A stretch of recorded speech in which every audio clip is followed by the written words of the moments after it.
तो नमस्कार। आज मैं वक्फ संशोधन बिल 2005 के महत्वपूर्ण प्रावधानों को बताने जा रहा हूं। अभी हाल ही में भारत की संसद ने, लोकसभा और राज्यसभा ने इस बिल 2025 को पास कर दिया है और इससे कोई कानून रद्द नहीं हुआ है। गतिरोध काफ़ी है। कई मुसलमानों को ओवैसी जैसे तत्व भड़का रहे हैं और इस तरह ये लोकसभा और राज्यसभा दोनों सदनों से पास होकर राष्ट्रपति के हस्ताक्षर के लिए गया है। अब यह बिल कानून का रूप धारण कर लेगा। अब वक्फ क्या होता है ये आपको जानना चाहिए। शब्द अरबी है वक्फ शब्द। इसका अर्थ है वकीफा अर्थात रोक देना।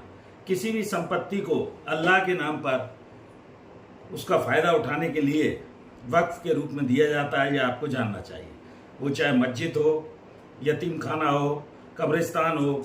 और इस तरह ये मदीना में पैगंबर मोहम्मद साहब के समय से इसकी उत्पत्ति हुई ऐसा माना जाता है। इसका इतिहास ये है कि शैक्षणिक कार्य के लिए, कोई सराय के लिए, अस्पताल के लिए, मस्जिद के लिए, मदरसे के लिए, कब्रिस्तान के लिए इसका उपयोग होता है। ब्रिटिश सरकार ने पहली बार मुस्लिम वक्फ वैलिडेटिंग एक्ट 1930 लाया था। इसके बाद 1954-55 में भी एक्ट आए और ये पक्ष और विपक्ष की तीखी बहस के बाद ये बिल दोनों सदनों से संसद के पास हो गया है और मेजॉरिटी से पास हुआ है।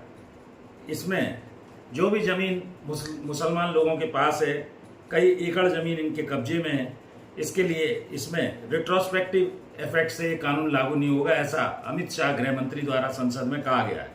दूसरा, भारत सरकार का कानून है, सब व्यक्तियों पर, हिंदू हो मुसलमान हो, सबको इससे लाभ होगा, ऐसा मेरा मानना है। केवल असदुद्दीन ओवैसी ने इसका विरोध किया है। भारत सरकार का ये कानून सभी वर्गों पर लागू होगा, इसके लाभ भी हैं। वक्फ बाय यूज़र को अब हटा दिया गया है। यूज़र यानी जो उपयोग करता था, लगातार नमाज और वो सब धार्मिक प्रयोजन के लिए इसका प्रयोग होता था, उसका कई जगह दुरुपयोग भी देखा गया, तो ये संशोधन लाया गया है और सरकार का ये कहना है कि इलीगल कब्जों से अब राहत मिलेगी। दूसरा, मुस्लिम जो महिलाएं, इनकी इसमें भागीदारी को अनिवार्य कर दिया गया है। वक्फ संपत्तियों के विवाद को राज्य सरकार के अधिकारी अब डिसाइड करेंगे। यदि कोई व्यक्ति उससे असंतुष्ट है तो वो अपील में जा सकता है, हाई कोर्ट जा सकता है। धारा 40 हटा दी गई है। संपत्ति विवादों के संबंध में ट्रांसपेरेंसी आएगी और वक्फ की स्थिति स्पष्ट होगी। वक्फ बोर्ड को जो भी संपत्तियां हैं, पहले जो अधिकार थे और जो संपत्ति के संबंध में वो डिसाइड करते थे, वक्फ समर्पण पात्रता का नियम लाया गया है। लिमिटेशन एक्ट इस पर लागू होगा। समय सीमा 1963 का जो लिमिटेशन एक्ट है उसके, जिससे तुरंत प्रभावी समाधान हो सके। शेड्यूल 5 और 6 में जो ट्राइबल लोग हैं उनको उनकी प्रॉपर्टी अब वक्फ नहीं होगी। इनहेरिटेंस यानी का राइट जो पीढ़ी दर पीढ़ी चलता था, सुरक्षित रखा गया है। वक्फ ट्रिब्यूनल में जो भी लोग होते हैं वो बरकरार स्थिति रखी गई है और इस तरह कुल मिलाकर इसमें जांच होगी, ऑडिट होगा समय से, और जो भी संपत्तियों का दुरुपयोग लोग कर रहे थे उस पर अंकुश लगेगा। आपके इस पर कोई सुझाव हो?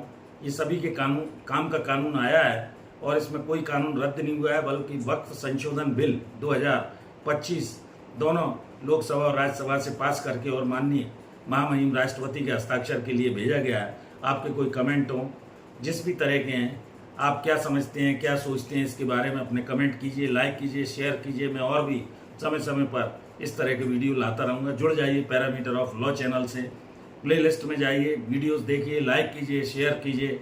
मैं छोटे छोटे वीडियोस के माध्यम से आपकी कानूनी जानकारी बढ़ाने का तो ये स्वागत योग्य सरकार का कदम है, ऐसा मैं मानता हूँ। और इससे वक्फ संपत्ति का जो कई जगह दुरुपयोग होता सुना गया था, यद्यपि इसमें कुछ मुस्लिम संगठन इसका विरोध भी कर रहे हैं, कुछ इसके फेवर में भी है। आतिशबाजी और मिठाई भी बांटी गई है। तो आप अपने अभिमत इसके चैनल पर कमेंट सेक्शन में डाल सकते हैं। धन्यवाद।